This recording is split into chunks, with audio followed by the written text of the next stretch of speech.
कहानी के पिछले भागों का लिंक मैं आपको डिस्क्रिप्शन बॉक्स में दे दूंगी और साथ में कमेंट बॉक्स में पिन भी कर दूंगी, तो आप वहां से भी जाकर देख सकते हैं। आर्यन ने एलिस की तरफ देखा और कहा, मेरी बीबी को थप्पड़ किसने मारा? एलिस बहुत डर गई थी, उसके मुंह से कुछ भी नहीं निकला। उसने डरते हुए मोनिका की तरफ देखा। आर्यन ने अपने आदमियों पर नज़र डाली। आदमी आगे आ गए। उन्होंने मोनिका और एलिस को पकड़ लिया। आर्यन ने उनसे कहा, इन्हें तब तक थप्पड़ मारो जब तक इनके चेहरे से खून ना निकलने लगे। ये सुनते ही एलिस और मोनिका डर से कांप गई। एलिस ने चिल्लाते हुए कहा, आर्यन तुम मेरे साथ ऐसा नहीं कर सकते। मैं तुमसे बहुत प्यार करती हूँ। मैंने हर एक कदम पर तुम्हारा कितना साथ दिया है, ऐसा मेरे साथ तुम कैसे कर सकते हो? आर्यन ने उसकी तरफ घूमते हुए देखा और कहा, अभी तो मुझे तुम्हारे साथ बहुत कुछ करना है, ये तो बस ट्रेलर है। क्या तुम भूल गई सब? एक बार एक लड़के ने मेरे खिलौने को छू दिया था तो मैंने उसके साथ कितना बुरा किया था। फिर तो तुमने उस पर हाथ डालने की हिम्मत की जो मेरी ज़िंदगी है। तुम सोच भी कैसे सकती हो कि मैं तुम्हें इतने आसानी से छोड़ दूंगा? ये बोलकर वो फिर से प्रिया की तरफ बढ़ा। उसने उसे अपने बाहों में भर लिया और उसके माथे को चूमते हुए बोला, बेबी तुम्हें घर जाना होगा। मुझे लगता है कि जो अब यहाँ होगा वो तुम देख नहीं पाओगी। प्रिया उसकी बातों को समझ रही थी। उसने अपना सिर हाँ में हिला दिया। आर्यन के चेहरे पर एक बहुत ही प्यारी सी मुस्कान आ गई। इस वक्त प्रिया बहुत ही ज़्यादा प्यारी लग रही थी। आर्यन ने उसके गालों को थाम लिया और उसके माथे को चूम लिया। प्रिया ने अपनी आंखें बंद कर ली और उसके उस प्यार भरे एहसास को महसूस करने लगी, लेकिन जल्दी ही आर्यन ने उसे छोड़ दिया। आर्यन ने राज की तरफ देखा और उसे अपने पास बुलाया।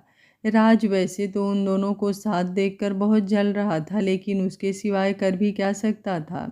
अगर उसने प्रिया को धोखा नहीं दिया होता तो आज कहानी में राज होता, ना कि आर्यन। सब उसकी गलती थी। उसने अपने आप को समझाया और आर्यन के पास चला गया। आर्यन ने उससे कहा, थैंक यू मिस्टर राज, अगर आपने मुझे आगाह नहीं किया होता तो मैं सोच भी नहीं सकता कि मैं इस वक्त क्या करता। राज ने मुस्कुराते हुए कहा, कोई बात नहीं, वैसे बहुत सी गलतियां की हैं मैंने, प्रिया की माफ़ी के लायक नहीं हूँ, लेकिन मैं ये भी नहीं भूल सकता था कि वो मेरी दोस्त है, मेरे बचपन की दोस्त। ये बात मुझे समझने में देर हो गई। मैं कुछ भी कर सकता हूँ, लेकिन मैं कभी प्रिया को चोट पहुँचते नहीं देख सकता। इसलिए मुझे जो सही लगा मैंने वो किया। इसमें मेरा भी स्वार्थ छुपा था, तो इसलिए मुझसे थैंक यू मत कहिए। उसकी बात सुनकर प्रिया के चेहरे पर एक मुस्कान खिल गई। उसे आखिर उसका दोस्त वापस मिल गया। अब उसे और क्या चाहिए? कुछ भी नहीं। उसने भी राज को माफ़ कर दिया। आर्यन ने राज से कहा, तू ठीक है, मैं तुम्हारे बचपन के दोस्त को तुम्हारे भरोसे छोड़ रहा हूँ, तुम इसे सेफली घर पहुँचा दो। तुम दोनों की सुरक्षा के लिए मेरे कुछ आदमी तुम्हारे साथ जाएंगे। राज ने जब ये सुना तो वो खुश हो गया। उसे लगा जैसे उसके कंधे से कितना बड़ा बोझ उतर गया हो। आखिर अब उसकी दोस्त उसे वापस मिल गई थी। अब उसे और क्या चाहिए था? उसने हाँ में अपना सिर हिला दिया। प्रिया ने प्यार से आर्यन के गालों पर किस किया। आर्यन को उसकी ये प्यारी सी हरकत बहुत पसंद आई। उसकी वाइफ को खुश करना बहुत आसान था। उसने भी उसके माथे को चूमा और उसे राज के हवाले कर दिया। राज ने थोड़ा कांपते हाथों से उसके हाथों को थाम लिया, बिल्कुल वैसे ही जब वो दोनों बचपन में एक दूसरे के हाथ को थाम कर घूमते थे। वो एहसास आज एक बार फिर से राज को महसूस हो रहा था। वो बहुत खुश था। प्रिया ने भी प्यार से उसकी तरफ मुस्कुराते हुए देखा। उन दोनों के बीच सारी कड़वाहट मिट गई थी। प्रिया के पास अब सब कुछ था, उसका भाई, उसके पापा, उसकी माँ, उसका परिवार और अब उसका दोस्त। वो दोनों वहाँ से निकल गए। आर्यन ने जब अपने आदमियों की तरफ देखा तो उन्होंने एक के बाद एक कस के थप्पड़ बरसाना शुरू कर दिया। मोनिका और एलिस सिवाय चिल्लाने के और कुछ नहीं कर सकती थी। आर्यन ने टोनी की तरफ देखा। टोनी ने अभी तक कुछ नहीं किया था। वो बस वक्त वक्त पर सैम के दोनों हाथों पर चढ़ जाता था और सैम जब दर्द से चीखने लगता तो टोनी उतर जाता। उसके फिर शांत होने पर वो एक बार फिर से उसके हाथों पर चढ़ जाता था। सैम को लग रहा था कि आखिर वो मर क्यों नहीं जाता, लेकिन टोनी उसे इतनी आसानी से मौत नहीं दे सकता था। आर्यन टोनी की तकलीफ को समझ पा रहा था। उसने उसके कंधे पर अपना हाथ रखा। टोनी होश में आया। उसने आर्यन की तरफ देखा। उसकी आंखें हल्की नम थी। आर्यन ने उसे ओके का इशारा किया। टोनी की शांत आंखें अचानक से खतरनाक हो गई। उसने अपनी लाल आंखों से सैम की तरफ देखा। सैम की तो अंदर तक आत्मा कांप उठी। वो बहुत डर गया। टोनी उसकी आंखों में यही खौफ तो देखना चाहता था। उसने अपने हाथों में चाकू लिया और उसकी तरफ बढ़ा। सैम खुद को घसीटता हुआ पीछे की तरफ होने लगा, लेकिन टोनी रुका नहीं। वो उसके पास पहुंच गया। उसने उसकी आंखों में देखते हुए उस चाकू से उसके शरीर पर घाव देना शुरू कर दिया। कुछ देर में उसकी चीखें पूरे कमरे में गूंज उठी। उसकी चीख अगर कोई सुनता तो वो दहल उठता। टोनी को उसकी चीखें बहुत शांति दे रही थी। उसे अपनी बहन का मासूमियत से भरा चेहरा याद आ रहा था। उसकी वो प्यारी सी हंसी, उसकी वो शैतानियाँ, उसके झगड़े, वो सब उसके आंखों के सामने घूम रहे थे। उसको उसकी डेड बॉडी की याद आ गई, जिसको देखने की वो हिम्मत भी नहीं कर पाया। ये सोचते ही उसकी आंखें और गुस्से से लाल हो गई। सैम में अब कोई जान नहीं बची थी। उसके चारों तरफ बस खून ही खून था। टोनी ने जब उसे देखा तो उसके चेहरे पर एक मुस्कान छा गई। उसने अपने हाथों को उसके गले पर रखा और उसे दबाने लगा। सैम, जिसकी सांसें पहले से ही खत्म हो रही थी, वो अपनी जान बचाने के लिए और तड़पने लगा। उसे तड़पता देखकर उसके चेहरे पर एक बड़ी सी मुस्कान छा गई। उसने पागलों की तरह पूछा, क्या हुआ? तुम्हें मज़ा आ रहा है? हाँ, क्या तुम्हें और चाहिए? अच्छा ठीक है, तो मैं और ज़ोर से दबाता हूँ। ये बोलकर उसने उसके गले को और तेज़ दबाने लगा। सैम अंत में हार गया और उसकी सांसें थम गई, लेकिन टोनी अभी भी पागलों की तरह उसके गले को दबाए जा रहा था। आर्यन ने उसे देखा और उसके कंधे पर हाथ रखते हुए बोला, उसे छोड़ दो, अब वो मर चुका है। टोनी उसकी बातों को सुनकर अपने होश में आया। उसने सैम के गले को छोड़ दिया और वहीं ज़मीन पर बैठ गया। उसने अपनी आंखें बंद की और एक गहरी सांस भरी। आखिर उसने अपनी बहन के मौत का बदला ले ही लिया। ये सोचते ही उसके होठों पर एक मुस्कान आ गई। आर्यन ने पलटकर एलिस की तरफ देखा। वो दोनों ही मार खाने की वजह से बेहोश हो गई थी। उसने उनके चेहरे पर पानी फेंककर उन्हें वापस होश में लाया।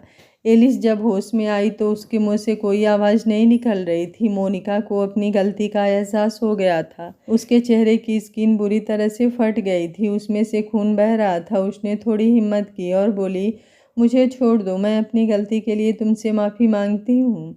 आर्यन ने उसकी तरफ देखा भी नहीं। उसने अपने आदमी से कहा, शूट हर। एक आदमी ने तुरंत गन निकाली और उसे शूट कर दिया। मोनिका वहीं पर मर गई। ये देखकर एलिस डर से कांप गई। उसने आर्यन की तरफ देखा। आर्यन ने अपने आदमियों से उसे छोड़ने का इशारा किया। उसके आदमियों ने धक्का देकर उसे ज़मीन पर गिरा दिया।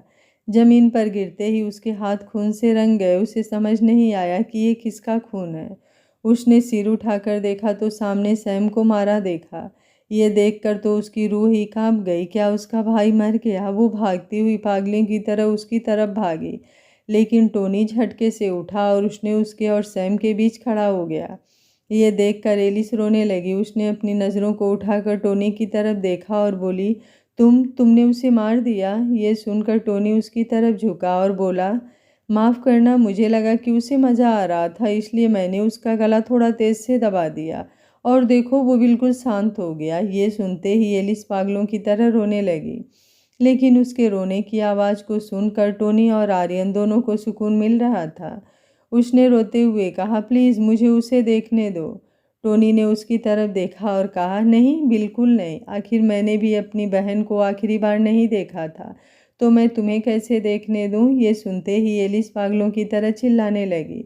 आर्यन ने अपने आदमियों को इशारा किया। उसके आदमियों ने उसे पकड़ लिया और आर्यन ने कहा, इन दोनों को वैसे ही ख़त्म कर दो जैसे इन्होंने मेरी वाइफ के साथ करने का प्लान किया था। एलिस ने जब ये सुना तो वो और पागल हो गई। उसने आर्यन को गालियाँ देना शुरू कर दिया। आर्यन ने कुछ भी नहीं कहा, लेकिन जैसे ही उसने प्रिया और एंजल के लिए गलत शब्द कहना शुरू किया, आर्यन बिना कुछ सोचे समझे उसकी तरफ मुड़ा और उसे गोली मार दी। एलिस वहीं पर मर गई। आर्यन और टोनी दोनों को उसका बदला मिल गया। वो दोनों ही बाहर की तरफ निकल गए। उनके जाने के बाद आर्यन के आदमियों ने भी वही किया जो आर्यन ने कहा था। शिखा अभी भी वहीं खड़ी थी। उसे नहीं पता क्यों, पर वो अभी भी वहीं खड़ी थी। जब प्रिया ऊपर आई थी तो शिखा को बहुत खुशी हुई थी ये देखकर कि वो ठीक है। प्रिया ने उसे अपने साथ चलने को कहा, लेकिन वो उसके साथ नहीं गई। वो किसी का इंतज़ार करना चाहती थी। प्रिया ने भी कुछ नहीं कहा और वो वहाँ से चली गई। जब शिखा ने आर्यन और टोनी को देखा तो वो बहुत खुश हो गई। वो टोनी के गले लग जाना चाहती थी। वो उसको सेफ देखकर बहुत खुश थी, लेकिन टोनी खुद को जानता था। आज उसने ये महसूस किया कि वो कितना बुरा हो सकता है, और इसलिए ये अच्छा होगा कि वो शिखा की ज़िंदगी से दूर चला जाए। जब उसने शिखा को अपनी तरफ देखकर मुस्कुराते देखा तो उसका दिल कह रहा था कि वो जाए और जाकर उसके सीने से लग जाए और जी भर कर रो ले। लेकिन उसने खुद को कमज़ोर पड़ने से रोका और वो शिखा के बगल से होता हुआ उसको इग्नोर करते हुए कार की तरफ चला गया। शिखा वहीं खड़ी रह गई। उसे अभी अभी जो हुआ उस पर यकीन ही नहीं हुआ। आखिर ये वही था जिसने अभी उससे कुछ देर पहले अपने प्यार का इजहार किया था। फिर अब वो उसके साथ ऐसा क्यों कर रहा था? उसे यकीन नहीं हुआ। उसकी आंखों से आंसुओं की जैसे धारा ही बह निकली। आर्यन को बहुत पहले से ही उन दोनों के बारे में पता था, इसलिए वो कुछ नहीं बोला। वो कार में बैठा और उसने कार का हॉर्न बजाया। आवाज़ सुनकर शिखा होश में आई। उसने अपने आंसू पोंछे और पीछे जाकर उसके कार में बैठ गई। उसने अपने मन में सोचा, ठीक है, वो मुझसे प्यार नहीं करता, ये भी ठीक है। मैं ही बेवकूफ़ हूँ जो एक बार फिर से उसके बातों पर यकीन कर बैठी। तुझे रोने का कोई हक नहीं है। वो शांति से अपना सिर नीचा करके बैठ गई। उसने अपना सिर उठाने की हिम्मत भी नहीं की। टोनी उसे रिव्यू मिरर से बस एकटक देखे जा रहा था। वो उसकी तकलीफ को समझ रहा था, लेकिन वो कुछ भी नहीं कर सकता था। आखिर वो भी उसी दुख की आग में जल रहा था। आर्यन उन दोनों के ही तकलीफ को समझ रहा था, इसलिए वो कुछ नहीं बोला। पूरे रास्ते कार में शांति छाई रही। जल्दी ही शिखा का घर आ गया। वो बाहर निकली और उसने झुककर दोनों को शुक्रिया अदा किया। उसके बाद बिना कुछ बोले उसने गन को टोनी की ओर बढ़ा दिया। उसने उसकी तरफ देखा भी नहीं। उसकी आंखों से आंसू की कुछ बूंदें उस गन पर गिर गई। टोनी को ऐसा लगा जैसे उसके दिल में कोई चाकू से वार कर रहा हो। वो चाह कर भी उसके आंसुओं को पोंछ नहीं सकता था और ना ही उसे प्यार कर सकता था। उसने हिम्मत करके अपना हाथ उसकी तरफ बढ़ाया। शिखा ने देखा कि उसके हाथ टोनी के हाथों से टच होंगे तो उसने जल्दी से गन के हैंडल को टोनी की तरफ कर दिया। ये देखकर तो टोनी का दिल ही टूट गया। क्या वो उससे इतना नफरत करती थी कि वो उसे छूना भी नहीं चाहती थी? टोनी ने गन को लिया और उसकी तरफ देखते हुए बोला, गुड बॉय मिस शिखा। उसके चेहरे पर एक फीकी सी स्माइल थी, लेकिन उसकी आंखों में बहुत ज़्यादा दर्द साफ साफ दिख रहा था। लेकिन शिखा ने उसकी तरफ नहीं देखा। उसने आर्यन और टोनी दोनों को बिना देखे गुड बाय किया और भागकर अपने घर में चली गई। उसने अंदर से जाकर दरवाजे को कसकर बंद कर दिया और उसी से लगकर बैठ गई और ज़ोर ज़ोर से रोने लगी। उसे बहुत तकलीफ़ हो रही थी। उसे सिर्फ टोनी के साथ बिताए पल याद आ रहे थे। उसका प्यार, उसकी केयर, उसका मजाक और उसका धोखा, ये सब उसे याद आ रहा था, जो उसे बहुत ज़्यादा तकलीफ़ दे रहा था। उसे पता भी नहीं चला कि कब वो रोते रोते वहीं सो गई। आर्यन भी जब अपने घर पहुंचा तो उसने प्रिया को बाथरूम से निकलते देखा। उसे देखकर आर्यन के दिल में एक गर्माहट सी भर गई। वो सोच भी नहीं पा रहा था कि अभी कुछ समय पहले उसे ऐसा लग रहा था कि उसकी ज़िंदगी जैसे ख़त्म हो ही गई है। जब उसने ऐसा सोचा तो एक बार फिर से वो कांप उठा। वो तेज कदमों से चलता हुआ उसके पास गया और उसने उसे पीछे से गले से लगा लिया। प्रिया को भी उसके होने का जब एहसास हुआ तो उसके बेचैन दिल को बहुत सुकून मिल रहा था। वो पीछे मुड़ी और आर्यन के सीने से लग गई। आर्यन ने उसके चेहरे को देखा जो अभी भी हल्के सूजे हुए थे। उसने उसे बहुत ही हल्के हाथों से छुआ। प्रिया उसके इतने प्यारे से चेस्टर को देखकर उस पर बहुत ज़्यादा प्यार आ रहा था। आर्यन का हाथ धीरे से उसके होठों की चोट पर गया तो वो प्रिया के मुंह से हल्की सी आह निकल गई। आर्यन थोड़ा घबरा गया। उसने उससे पूछा, क्या ये अभी भी दर्द कर रहा है? प्रिया उसके इतनी केयर को देखकर बस मुस्कुरा दी और अपना सिरना में हिला दिया। लेकिन आर्यन उसकी कहाँ मानने वाला था। उसने उसके नाइट गाउन को निकालना शुरू कर दिया। प्रिया थोड़ी हैरान रह गई। उसने उसे रोकते हुए कहा, ये तुम क्या कर रहे हो? प्लीज़। आर्यन को कुछ समझ नहीं आया। उसने कहा, मुझे मत रोको, मुझे तुम्हें देखना है। मुझे तुम्हें देखना है कि तुम्हें और कहाँ चोट लगी है। प्रिया ने जब उसके डिसेंस से इंटेंशन को सुना तो वो खुद को हैरान और मुस्कुराने से रोक नहीं सकी। लेकिन उसके मुस्कुराते ही उसके चेहरे में जोर का दर्द हुआ और एक बार फिर उसके मुंह से आह की आवाज़ निकल गई। आर्यन बहुत ज़्यादा घबरा गया। उसने उसे बाहों में उठा लिया और बोला, मत करो, तुम आज कुछ भी मत करो, चलो हम सो जाते हैं, हो सकता है कल तक ये थोड़ा ठीक हो जाए। प्रिया ने अपने आंसू भरी आंखों से उसे देखते हुए हाँ में सिर हिला दिया। आर्यन ने उसे बेड पर लेटाया और खुद बाथरूम में चला गया। जब वो फ्रेश होकर बाहर आया तो उसने देखा कि प्रिया किसी बच्चे की तरह तकिए को अपने सीने से चपकाए उसे पकड़कर सो रही है। उसे बच्चों की तरह सोता देख आर्यन के चेहरे पर एक प्यारी सी स्माइल आ गई। ये उसकी वाइफ थी। उसे इस वक्त देखकर कौन कह सकता है कि वो एक बहुत ही बड़े कंपनी की सीईओ है जिससे डील करने में अच्छे के पसीने छूट जाते हैं। हाँ, ये उसी की वाइफ है। आर्यन ने उसे प्यार से देखा और फिर उसने मेडिकल बॉक्स निकाला। उसमें से एक मलहम लेकर वो प्रिया के बगल में जाकर बैठ गया। उसने बहुत हल्के से उसके चेहरे पर वो दवा लगाई। उसके बाद वो उसके बगल में लेट गया। उसने अपने हाथों से तकिया ले लिया और उसको अपने बहुत करीब कर लिया। उसने उसे अपने पास सुला लिया। उसने मन में ही सोचा, जब मैं हूँ तो तुम्हें किसी और को कैसे पकड़ने दे सकता हूँ। तुम बस मुझे और अपनी बेटी को ही गले लगा सकती हो। आर्यन को खुद के ही सोच पर हंसी आ रही थी।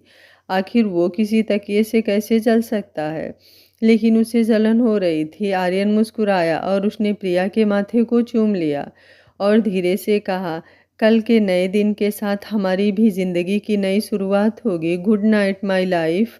ये बोलकर वो प्रिया को पकड़कर सो गया। टोनी जब वापस अपने अपार्टमेंट में गया तो उसके पूरे कपड़ों पर खून के दाग थे।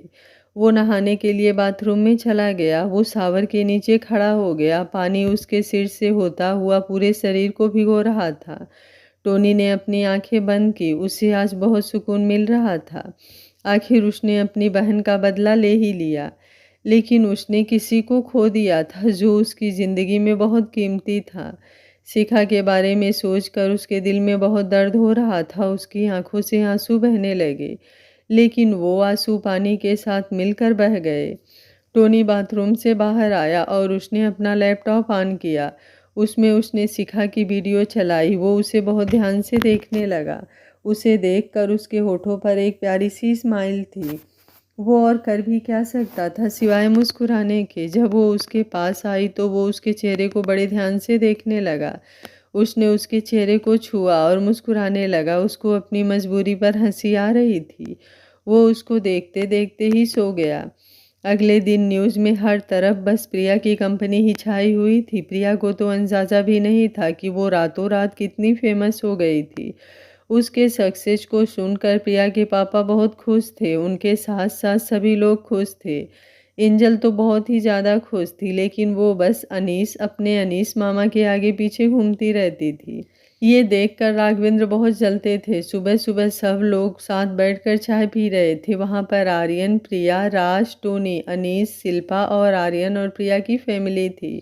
राघवेंद्र और अनीस को बहुत सालों बाद ऐसा फील हुआ कि वो वापस से जिंदा हो गया है। उसकी ज़िंदगी में उसकी खुशियाँ वापस आ गई हैं। वो बहुत खुश थे। राघवेंद्र जी ने एंजल को अपने पास बुलाया, लेकिन एंजल अनीस का साथ छोड़ ही नहीं रही थी। अनीस बहुत खुश था कि उसकी भांजी उससे इतना प्यार करती है। राघवेंद्र जी थोड़ा चिढ़ गए और उन्होंने अनीस को घूरा, लेकिन अनीस उनको देखकर केवल हंस दिया। टोनी भी एंजल को अपनी बाहों में उठाना चाहता था, इसलिए उसने प्यार से एंजल को अपने पास बुलाया।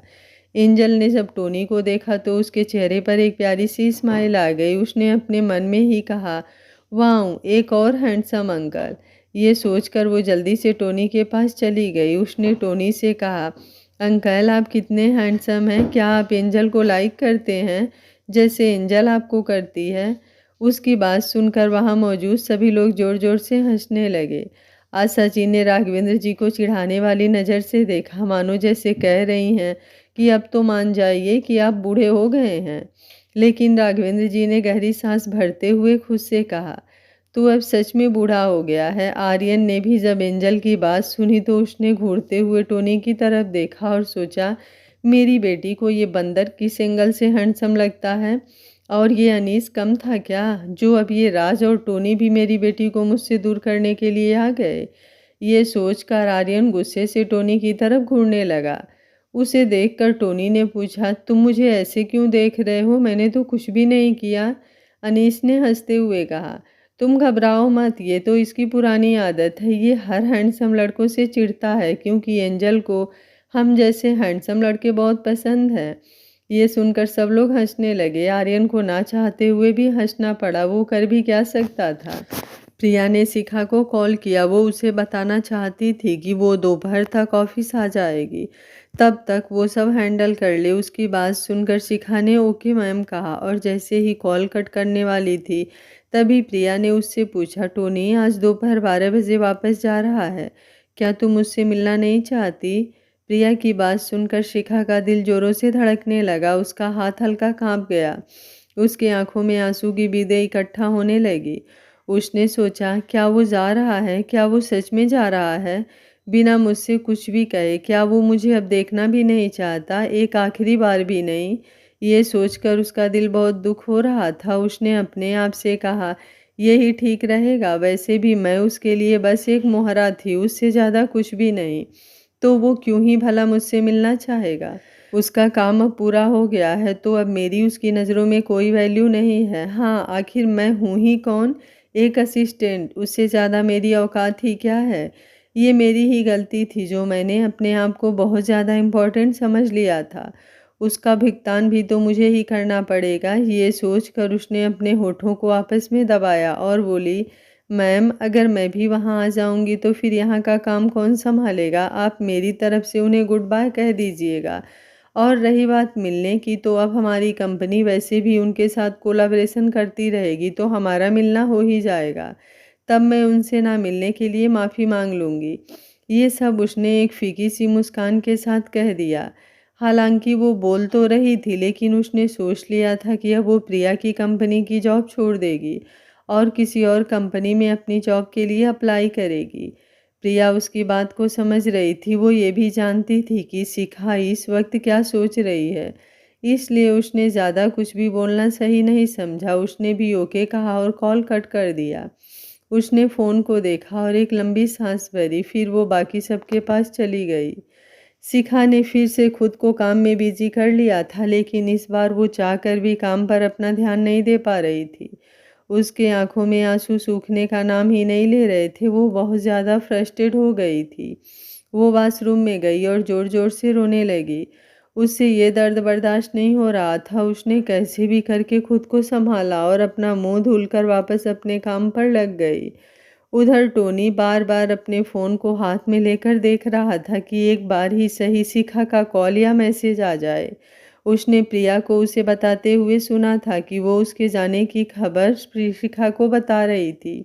उसे उम्मीद थी कि वो एक आखिरी बार ही सही कम से कम उससे मिलने आ जाती, लेकिन उसका इंतज़ार करते करते उसके जाने का समय हो गया। उसके आदमियों ने पहले ही उसके जाने का इंतज़ाम कर दिया था।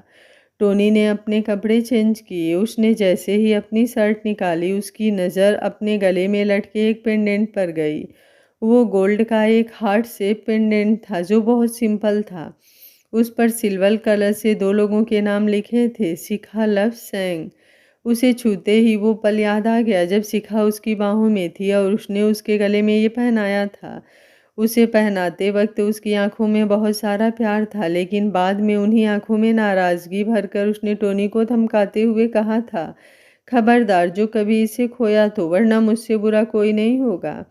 उसकी वो प्यारी सी बात को याद करके टोनी के चेहरे पर एक प्यारी सी मुस्कान छा गई, लेकिन उसकी आंखें हल्की नम थी और बहुत ज़्यादा दर्द से भरी थी।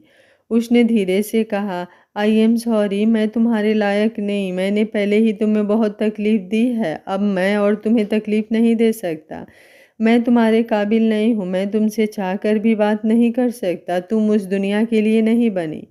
अगर मैंने तुमसे प्यार किया तो तुम बर्बाद हो जाओगी, जो मैं नहीं चाहता। I am sorry Shikha, I love you. ये बोलकर उसने उस पेडेंट को चूम लिया। उसने अपने कपड़े बदले और एयरपोर्ट के लिए निकल गया। हालांकि रास्ते में उन्हें बहुत से रिपोर्टर उनका पीछा करते दिखे, लेकिन टोनी का ड्राइवर उन्हें चकमा देकर एयरपोर्ट तक पहुंच गया।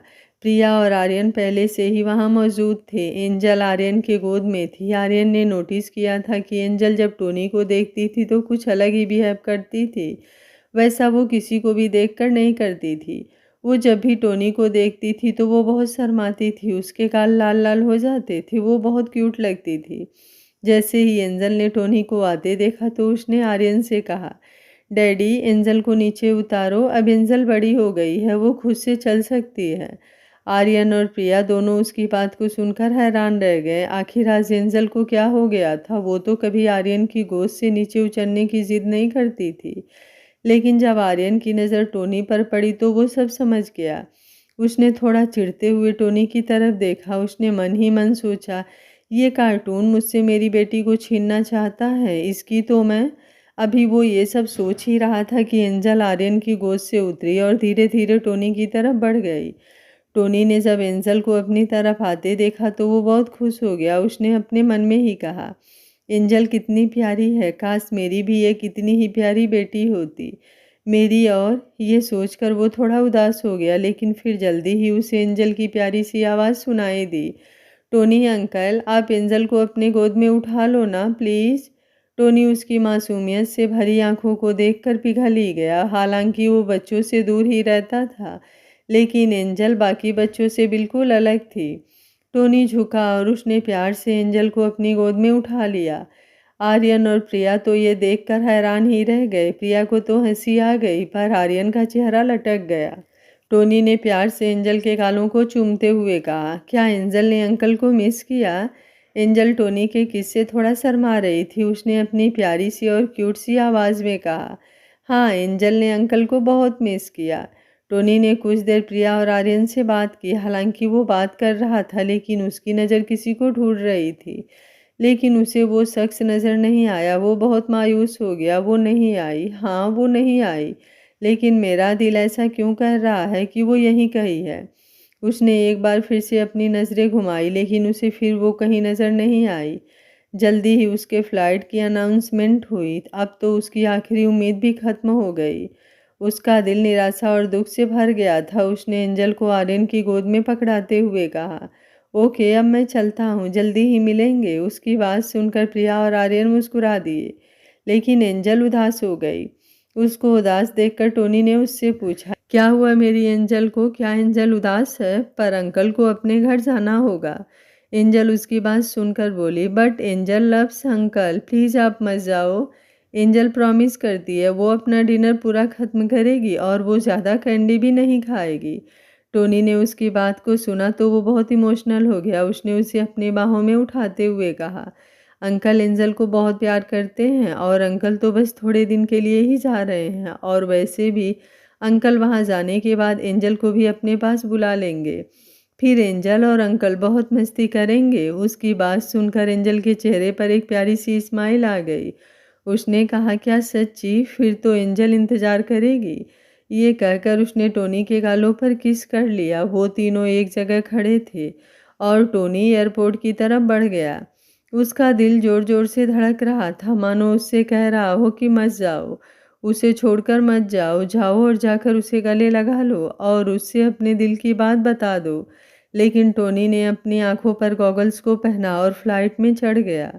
शिखा खुद को रोक नहीं पाई थी। उसने खुद से बहुत लड़ाई की और अंत में वो अपने दिल से हार गई। आखिर वो वहाँ पहुँच ही गई। आखिर टोनी ने ना सही, लेकिन उसने तो उससे सच्चा प्यार किया था, इसलिए वो खुद को रोक नहीं पाई। वो वहीं एक पिलर के पीछे छिप गई थी। वो बस टोनी को देखे जा रही थी। एक बार उसे लगा जैसे टोनी ने उसे पकड़ लिया, लेकिन ऐसा नहीं था। शायद वो उसे देख नहीं पाया था। शिखा का दिल बहुत दुख दे रहा था, लेकिन उसकी उसके सामने आने की हिम्मत नहीं थी। उससे कोई दुख नहीं देना चाहती थी वो। जल्दी ही टोनी अंदर की तरफ चला गया। अब बस आर्यन, प्रिया और एंजल वहाँ रह गए थे। टोनी के जाने के बाद शिखा ने प्यार से खुद से कहा, good bye, have a good life. ये बोलकर वो मुस्कुराई और कंपनी के लिए निकल गई। टोनी ने पेंडेंट को अपने हाथों में थाम लिया और शांति से अपनी सीट पर सो गया। उसकी आंखों के सामने इंडिया में बिताए सारे सीन पल उसके सामने से गुजर गए। उसके होठों पर प्यारी सी मुस्कान तैर गई, लेकिन उसकी बंद आंखों के कोनों से आंसू की बूंदें गिरने लगी। उसने प्यार से और धीमी आवाज़ में कहा, आई love you Shikha, I love you so much. बस मुझे माफ़ कर देना, मैं मजबूर हूँ। आज न्यूज़ में सुबह से ही गुप्ता कंपनी के बैंकक्रप्ट होने की खबर छाई हुई थी। अचानक से इतनी अच्छी कंपनी के बैंकक्रप्ट होने का कारण कोई समझ नहीं पा रहा था। सभी लोग आश्चर्य में थे। उस कंपनी के मालिक और उसके 3 शेयर होल्डर्स और मैनेजर, ये सभी गायब थे। पुलिस भी इनके गायब होने के पीछे की वजह पता नहीं लगा पा रही थी। सबको यही लग रहा था कि वे विदेश भाग गए थे। ये न्यूज़ सुनकर जहाँ सब लोग हैरान थे, तो वहीं शिखा बहुत खुश थी। वो थोड़ी हैरान तो थी, लेकिन उससे ज़्यादा वो खुश थी। आखिर ये वही कंपनी थी जिसने उसके साथ बदतमीजी की थी। आखिर अब जाकर उसे सुकून मिला था। शिखा ने खुद को संभाल लिया था, लेकिन उसका दर्द आज भी कम नहीं हुआ था। प्रिया ने खुद की फिल्म प्रोड्यूस करना शुरू कर दिया था। आर्यन भी अब अपने काम में बहुत बिजी हो गया था। एंजल स्कूल जाने लगी थी। उसे वहाँ सब प्रिंसेस बुलाते थे क्योंकि वो बहुत सुंदर और प्यारी थी। लड़के तो हमेशा उसके गुड बुक्स में आने के लिए बहुत मेहनत करते थे, लेकिन एंजल के आंखों में तो कोई भी टोनी अंकल से ज़्यादा सुंदर नहीं था। प्रिया इन 6 महीनों में 2 बार टोनी से मिलने गई थी। एंजल भी उसके साथ ही गई थी। टोनी शिखा को प्रिया के साथ ना देखकर उदास हो जाता था। राज प्रिया के प्रोडक्शन कंपनी में मैनेजर के पोस्ट पर काम करता था। वे कभी कभी बाहर पार्टी करने भी जाया करते थे। राज अब बहुत खुश था। उसने प्रिया की सेक्रेटरी साक्षी को प्रपोज किया था, जिसने उसे एक्सेप्ट कर लिया था। अनीस और शिल्पा ने शादी कर ली थी। शिल्पा ने मॉडलिंग छोड़ दी थी। उसे सुकून भरी ये ज़िंदगी बहुत पसंद आ रही थी। अनीस बहुत खुश था। आखिर उसे उसके बचपन का प्यार मिल गया था। शिखा ने न्यूज़ पढ़ी और अपने काम में लग गई। उसके बाद रात को वो सीधे अपने अपार्टमेंट में चली गई। जब वो अपार्टमेंट में पहुंची तो उसे कुछ अलग लगा। उसे किसी के परफ्यूम की खुशबू आई, लेकिन उसने इग्नोर कर दिया। इस बात पर उसने ज़्यादा ध्यान नहीं दिया। जब वो मुड़कर दरवाजे को लॉक करने लगी तो किसी ने उसकी कमर को पीछे से कसकर पकड़ लिया। शिखा पूरी तरह से डर गई। उसका दिमाग कभी कुछ सोचता उससे पहले ही उस आदमी ने उसे अपनी तरफ घुमा दिया और उसे कमर से पकड़कर ऊपर उठा लिया और उसके होठों को चूम लिया। शिखा अब बहुत घबरा गई। वो उस आदमी से आज़ाद हो जाना चाहती थी, लेकिन उस आदमी की पकड़ इतनी तेज थी कि वो चाहकर भी कुछ नहीं कर पा रही थी। कुछ देर बाद जब उस आदमी ने उसको छोड़ा, शिखा के सांस में सांस आई। उसने गहरी सांस भरी। अभी वो अपनी आंखें खोलती उससे पहले ही किसी ने कहा, तुम नहीं बदलोगी, आज भी तुम्हारे घर का वही पासवर्ड है। यह आवाज़ सुनते ही शिखा के दिल की धड़कन और तेज धड़कने लगी। उसे अपने कानों पर यकीन नहीं हो रहा था। उसकी हिम्मत नहीं हुई कि वो अपनी आंखें खोल पाए। उसे डर था कि कहीं ऐसा ना हो कि वो अपनी आंखें खोले और उस आदमी को एक बार फिर से ना देख पाए और वो मायूस हो जाए। हाँ, उसके साथ यही तो होता था। उसे हर वक्त टोनी के पास होने का एहसास होता था, लेकिन उसकी आँख खोलते ही वो कहीं गायब हो जाता था और उसका दिल फिर से टूट जाता था। लेकिन आज तो वो बोल भी रहा था। उसने अपने हाथों को उठाया और टोनी के चेहरे को धीरे धीरे छूना शुरू कर दिया। वो उसे महसूस करना चाहती थी। उसके आंखों से आंसू बह रहे थे। टोनी शिखा के चेहरे के बहुत करीब था। वो उसे ऐसे नहीं देख पा रहा था। उसने उससे दूर रहने की बहुत कोशिश की, लेकिन वो नहीं रह पाया। अंत में उसने हार मान ली और अपना सब कुछ छोड़कर वो इंडिया आ गया। वो शिखा को सरप्राइज़ देना चाहता था, लेकिन जैसे ही उसने शिखा को देखा वो खुद पर काबू नहीं कर पाया। आखिर वो जिसके रोज़ सपने देखता था वो उसके सामने थी। वो उससे दूर कैसे रह सकता था। उसने उसे देखते ही उसके ऊपर धावा ही बोल दिया। उसने ये सोचा था कि शिखा अचानक से ऐसा करने पर उसे मारेगी, उससे नाराज़ हो जाएगी। लेकिन उसने ये कभी नहीं सोचा था कि शिखा इस तरह से बिहेव करेगी। ऐसा लग रहा था मानो वो उससे रोज़ ही मिलती थी। उससे शिखा के आंसू देखे नहीं गए। उसे उसके आंखों को चूमते हुए कहा, अपनी आंखें नहीं खोलोगी? क्या तुम मुझे नहीं देखोगी? शिखा ने जब ये सुना तो उसने रोते हुए ही अपने सिर को नामे हिलाते हुए कहा, नहीं, मुझे पता है जैसे ही मैं आंखें खोलूंगी तुम हमेशा की तरह एक बार फिर से गायब हो जाओगे। मैं इस बार तुम्हें नहीं जाने दूंगी। उसकी बात को सुनकर तो टोनी का दिल ही टूट गया। उसने कभी नहीं सोचा था कि उसके जाने का शिखा पर इतना गहरा असर होगा। क्या वो डिप्रेशन में थी? ये सोचते ही टोनी का दिल कांप गया। उसे अपने किए पर शर्मिंदगी महसूस हो रही थी। उसने उसके चेहरे को अपने हाथों में थाम लिया और उसके गालों को चूमते हुए बोला, नहीं, मैं वादा करता हूँ मैं इस बार कहीं नहीं जाऊँगा। शिखा को जैसे ही एहसास हुआ कि वो बस सोच ही नहीं रही है बल्कि टोनी वहाँ सच में था ये जानते ही उसने टोनी को अपने से दूर कर दिया और बोली, तुम यहाँ क्यों आए हो? क्या एक बार फिर से मुझे बर्बाद करने आए हो? अगर ऐसा है तो देखो मुझे, मेरे पास कुछ भी नहीं बचा है। मैं अब तुम्हारे किसी काम नहीं आ सकती। टोनी उसकी बात सुनकर हैरान था, लेकिन वो जानता था कि इसमें शिखा की कोई गलती नहीं है, बल्कि सारी गलती उसकी खुद की थी। उसने शिखा को अपनी बाहों में भर लिया और बोला, Shikha I love you so much. क्या तुम मुझे एक मौका नहीं दे सकती हो? प्लीज़, बस एक लास्ट चांस। शिखा उसकी बात को सुनकर हंसते हुए बोली, क्या कहा? तुम मुझसे प्यार करते हो? तुम मुझे छोड़कर नहीं जाओगे और तुम चाहते हो मैं तुम पर यकीन कर लूँ? तुम भूल सकते हो पर मैं नहीं। उस दिन भी तुमने मुझसे आई लव यू कहा था, लेकिन उसके बाद तुमने क्या किया? तुमने मेरी तरफ देखा भी नहीं और मुझे बिना बताए चले गए। तुम्हें क्या लगता है कि मैं क्या हूँ? टोनी को उसकी ये सारी बातें बहुत तकलीफ दे रही थी। उसने एक बार फिर से उसके होठों को चूम लिया और उसकी आंखों में देखते हुए बोला, मुझे माफ़ कर दो जान, मैं ऐसा नहीं करना चाहता था। मैंने उस दिन तुमसे झूठ नहीं कहा था। तुम्हारे साथ रहते रहते पता नहीं कब मैं तुमसे प्यार करने लगा, मुझे पता ही नहीं चला। उस दिन जब मुझे लगा कि मैं वापस आऊँगा भी कि नहीं, शायद ये हमारी आखिरी मुलाकात हो, ये सोचकर मैंने तुमसे अपने दिल की बात कह दी। लेकिन जब मैं अंदर गया तो मैंने जाना कि मैं कितना बुरा इंसान हूँ। तुम बहुत मासूम हो। मैंने सोचा मेरी दुनिया तुम्हारी दुनिया से अलग है और मैं तुम्हें अपने साथ इस दलदल में नहीं खींच सकता। इसलिए मैंने तुमसे दूर रहने का ही फैसला किया। मुझे पता था कि अगर तुम मेरे साथ रही तो हर वक्त तुम्हारी जान पर खतरा मंडराता रहेगा और मैं चाह कर भी तुम्हें खतरे में नहीं डाल सकता था। इसलिए मैंने तुमसे दूर रहने का फैसला किया। लेकिन मैं गलत था। मैं हर वक्त तुम्हारे बारे में सोचता था। मुझे हर वक्त बस तुम्हारा ही ख्याल रहता था। बाद में प्रिया ने मुझे समझाया कि प्यार क्या होता है और अपने प्यार को पाने के लिए कभी कभी हमें बहुत कुछ सेक्रीफाइस भी करना पड़ता है। इसलिए मैंने अपने कुछ दुश्मनों को मार दिया। उसके बाद अंडरवर्ल्ड की दुनिया को छोड़ दिया और तुम्हारे पास चला आया। अब मैं तुम्हारा यू सिंह बनकर रहना चाहता हूँ। मैं बस तुम्हारी बाहों में रहना चाहता हूँ। क्या तुम मुझे माफ़ नहीं कर सकती? प्लीज़ एक बार। शिखा उसकी बातों को सुन रही थी। उसका दिल ज़ोर ज़ोर से धड़क रहा था। उसने नहीं सोचा था कि वो सच में उससे प्यार करता था। अगर वो ये जानती तो वो कभी उसे अपने आप से दूर नहीं जाने देती। उसने टोनी के सिर पर मारते हुए कहा, तुम कौन होते हो ये डिसाइड करने वाले कि मेरा तुम्हारे साथ रहना सही है या गलत? मैं तुम्हारे बिना 100 साल जीने से ज़्यादा तुम्हारे साथ 1 महीने की ज़िंदगी जीना पसंद करूँगी। आई लव यू सो मच। तुम बहुत बुरे हो। तुमने मुझे बहुत परेशान किया है। टोनी को अपने कानों पर यकीन नहीं हो रहा था। उसकी तो खुशी का ठिकाना ही नहीं था। आखिर उसे उसकी जान ने माफ़ कर दिया था। इससे ज़्यादा उसे क्या चाहिए था? उसने एक बार फिर से उसे गले लगाते हुए कहा, thank you so much.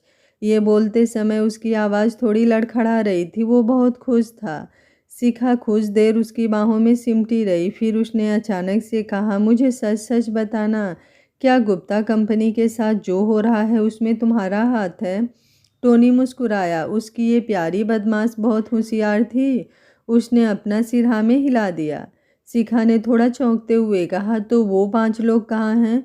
Tony ने उसे अपनी बाहों में भरते हुए कहा, मैंने बस कंपनी को बैंकरप्ट किया है, बाकी मेरा किसी से कुछ भी लेना देना नहीं है। ये बोलकर उसने शिखा को अपनी बाहों में भर लिया और उसे फिर से प्यार करने लगा।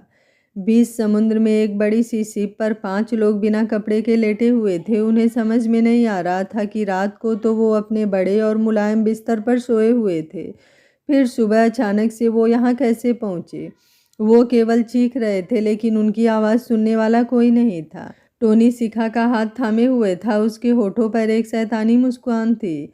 उसने अपने मन में कहा, मेरी वाइफ पर हाथ डालने वाले को मैं इतनी आसानी से कैसे छोड़ सकता हूँ। ये सोचकर वो मुस्कुराने लगा।